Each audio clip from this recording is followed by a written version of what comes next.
Yeah, don't get her things that you're going to encourage her to do more of the things she doesn't enjoy. I may or may not have experienced that.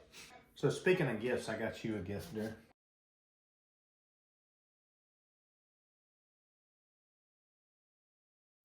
Okay, everyone, so it is February, and we know a lot of people are going to be buying gifts for their spouses, and we're starting a whole nother year of purchasing gifts, and we know from experience that I'm awesome at it. how difficult and complicated it can seem to buy gifts for your wife.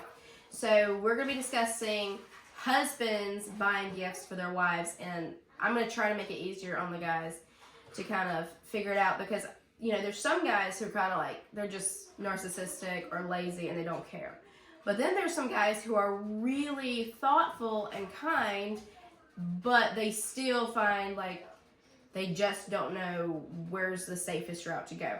So we're going to talk about what is a traditional gift to give for holidays, and then what are some ideas of gifts to give for your specific wife. So, Valentine's Day is next.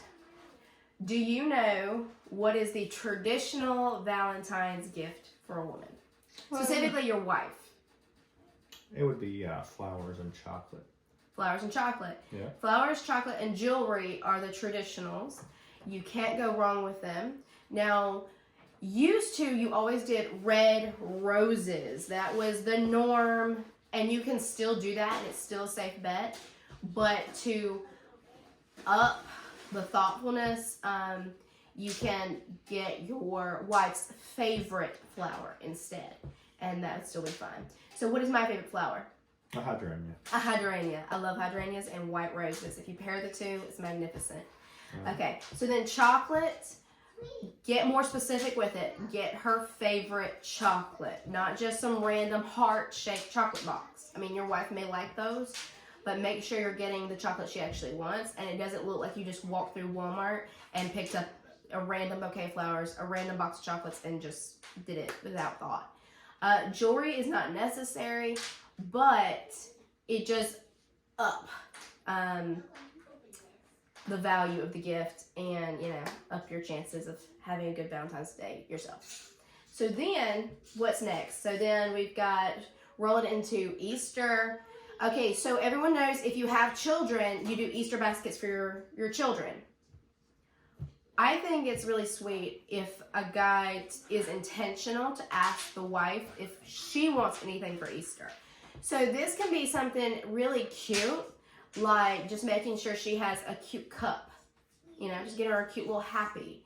Or you can go as far as to make sure she has a pretty dress for Easter. Because believe it or not, men, women take Easter, especially here in the South, as an opportunity to basically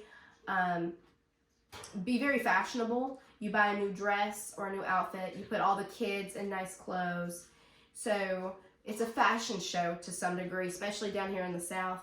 So with that in mind, you may even go as far as to get her a gift card to her favorite clothing store or boutique so that she can go get a really nice dress or a pair of shoes or something of that sort. All right, so then the next holiday, Mother's Day. What is the traditional gift for Mother's Day? Well, I always thought it was a corsage, but... You thought it was a corsage. But I've learned it's not. You've learned it's not, okay. So giving mothers a corsage was traditional back in, wow, When I was growing up. No, early 1900s. Maybe up to the 60s and 70s. I mean, I remember them giving corsages to the really, really, really, really, really old mothers when I was a kid. But it's completely out of style. No one would get that. If you went to the floral shop and was like, I want a corsage, I mean, I just don't go that route. Okay, so nowadays the more modern thing to do is breakfast in bed for your wife. This doesn't have to be complicated. It just has to be personalized to her. What is a breakfast she actually enjoys? So for instance, I'm gluten-free. So if he walks in with a not gluten-free cinnamon roll, he's gonna be eating that cinnamon roll from the other end. So we need to make sure that it is what your wife actually wants. But breakfast in bed is totally sweet, especially if you clean the kitchen afterwards. Don't leave a mess for her to clean up later. If you want, you can even go get something from a bakery or a store and then just place it on a tray and serve it and not have to cook. That's the way to go, right? Another thing is flowers and a very thoughtful card. So those, very thoughtful card. So actually go buy a card that's pretty, says something thoughtful. Have all of the kids, if you have children, have all the kids sign it. Even if their handwriting isn't good, even if they're a 2-year-old and they just scribble, that is still so precious and so sweet. Then also make sure you date it. When you get it, write the year on it, okay? Because we're going to keep it. Like, it's going to be special. So a nice card and then a bouquet of flowers. You're not necessarily going to go with red roses at this point. The pink roses are more traditional for Mother's Day. But once again, you can always go with her favorite flower. So that's traditional there. Yeah. Okay. So then we've got anniversaries. Let's talk about anniversaries. What is a traditional anniversary present? Jewelry. Yes, so jewelry or a trip. Yeah. So either one is fine. It depends on your budget. It depends on what your life looks like. Like if she just recently had a baby, she's probably not going to be up for a trip, but a piece of jewelry is going to be phenomenal. Like so far, we basically take a big shopping trip. Yeah. So every year we are debt free, so we do a sinking fund, and we'll work up to it. And then on our anniversary, we go on a big shopping spree. Now, what life looks like depends on how we'll decide how far away we go.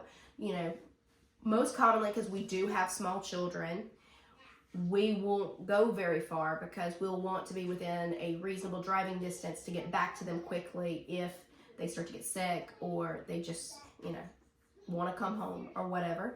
So most commonly, we just go like an hour away, and so that way we're close by. But as they get older, we'll probably go further and further away. So we like a shopping spree. It's really fun. We eat a nice meal while we're out. But there's other things. So jewelry is a great one. And then, of course, like we mentioned, a trip. It doesn't have to be big and expensive. It can be a simple bed and breakfast for one night. It's great. All right. So then, of course, you've got the milestone anniversary gifts. We won't get into all of that, but those are options to keep in mind. And then the next thing is birthdays. Let's talk about birthdays. Birthdays is an opportunity to celebrate who your wife is specifically. There is the traditions of a cake and flowers. That is the traditional birthday gift. Yeah. But that's not the actual gift. That's kind of that is the bare minimum.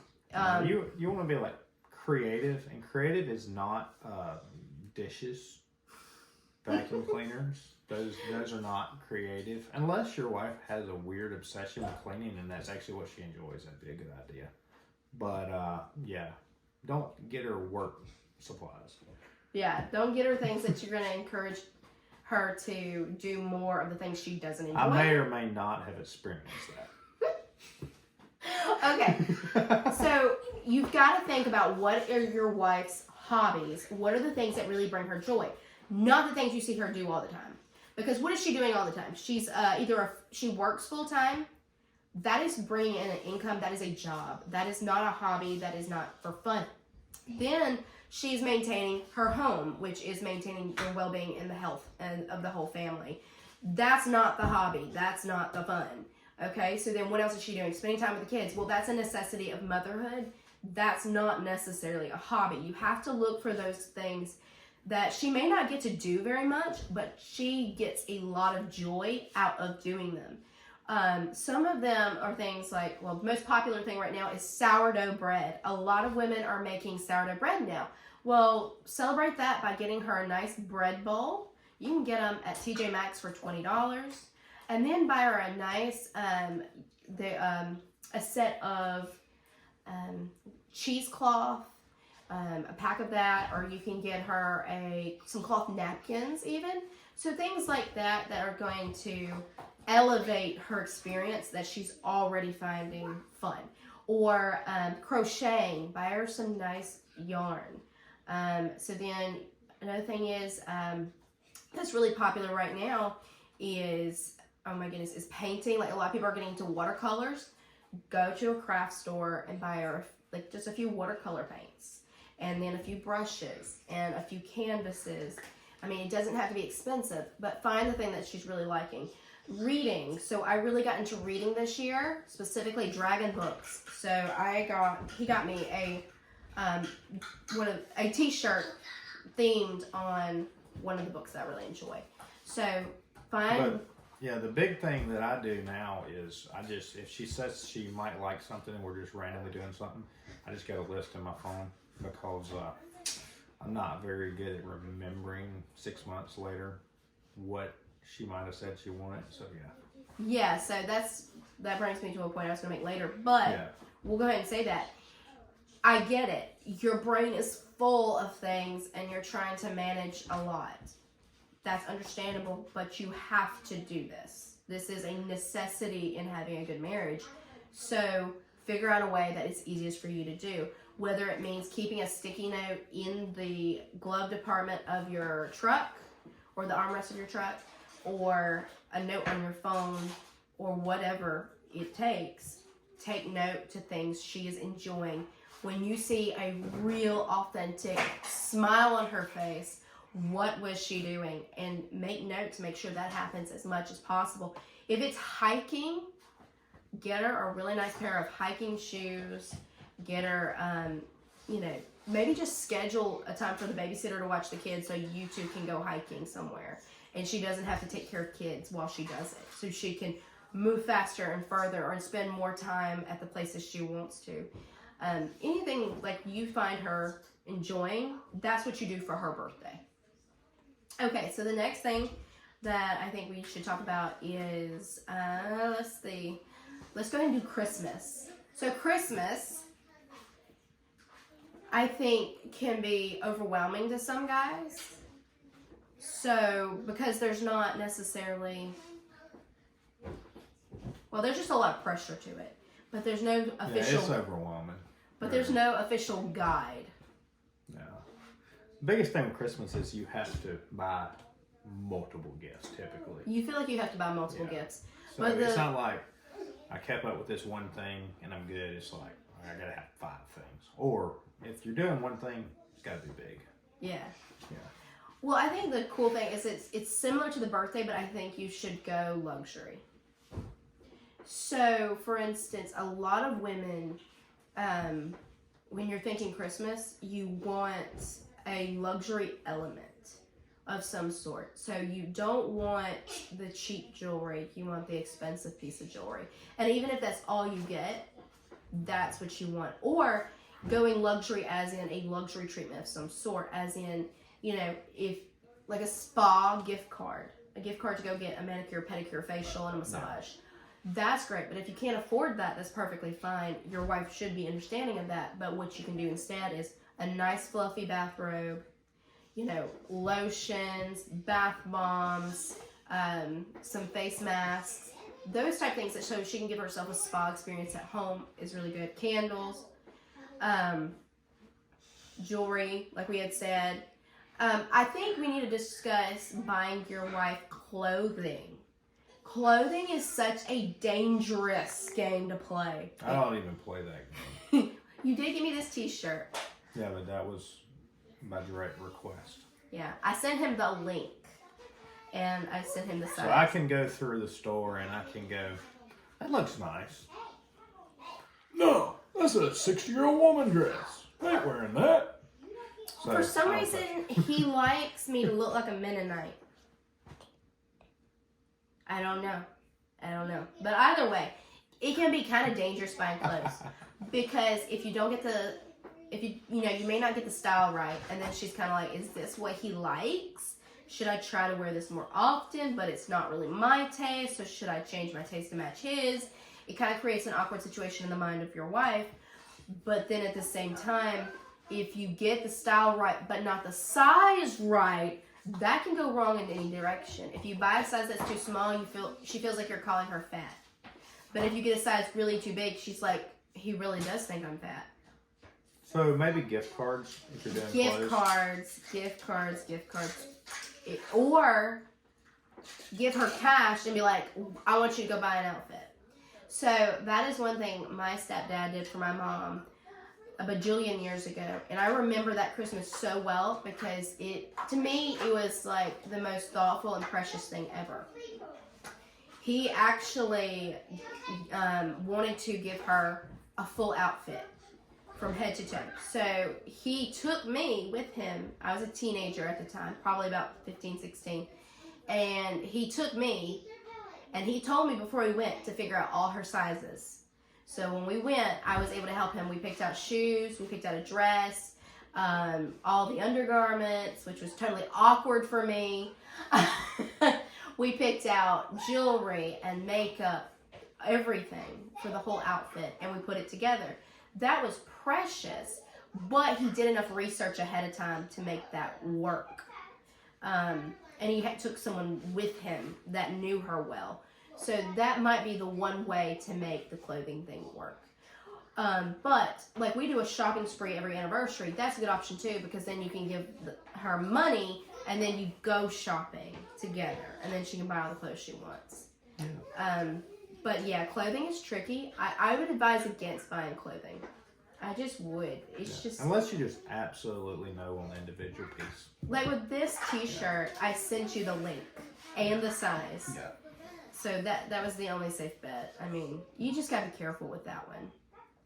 Okay, so we've done that one. What are the other holidays that I might be forgetting? So I want to mention one more thing. Thanksgiving. When your wife is hosting a Thanksgiving, or if someone else is hosting and you're going there, there's still a lot of pressure on her because if she's hosting, the house has to be spotless. And then everything has to look perfect, and she has to prepare all this food, and it has to be perfect. That's a lot of stress, but even if she's going somewhere else, she's still stressed because the food that she brings has to be really nice, and it has to be on a really nice dish. I want to encourage you when Thanksgiving comes around to ask her what she needs. And genuinely communicate to her that you want to get her something to show her love and support while she's going through this holiday season. Whether that be allowing her to go get that manicure and pedicure so she feels more confident, or maybe she wants a new really high quality platter so that when she takes the dish to someone else's house for Thanksgiving, it looks really nice. Or maybe paying to get her house cleaned the week before Thanksgiving if she's hosting.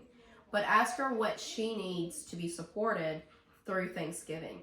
I think that's really important because I think it's the holiday that a lot of guys forget to show support in, because in y'all's mind, y'all just think, oh, they're just cooking. Well, they cook every freaking day of the week. So, I mean, like, how is that more stressful? And then you think, oh, we're just going to go all run into the house and sit down on the couch and watch football. Y'all don't see the behind the scenes stress. So I think sometimes guys overlook that holiday and for what it is. So showing support during that holiday is, I think, important. Yeah. Okay. Well, I think maybe we helped a little bit. Just a little. Yeah, maybe a little bit. A little. Hopefully. But anyway. Yeah. So I hope everyone has a wonderful Valentine's Day and a happy rest of the year. So speaking of gifts, I got you a gift there. Oh, God. There you go. This is just for being you. You can say thank you. Thanks. Thanks, guys.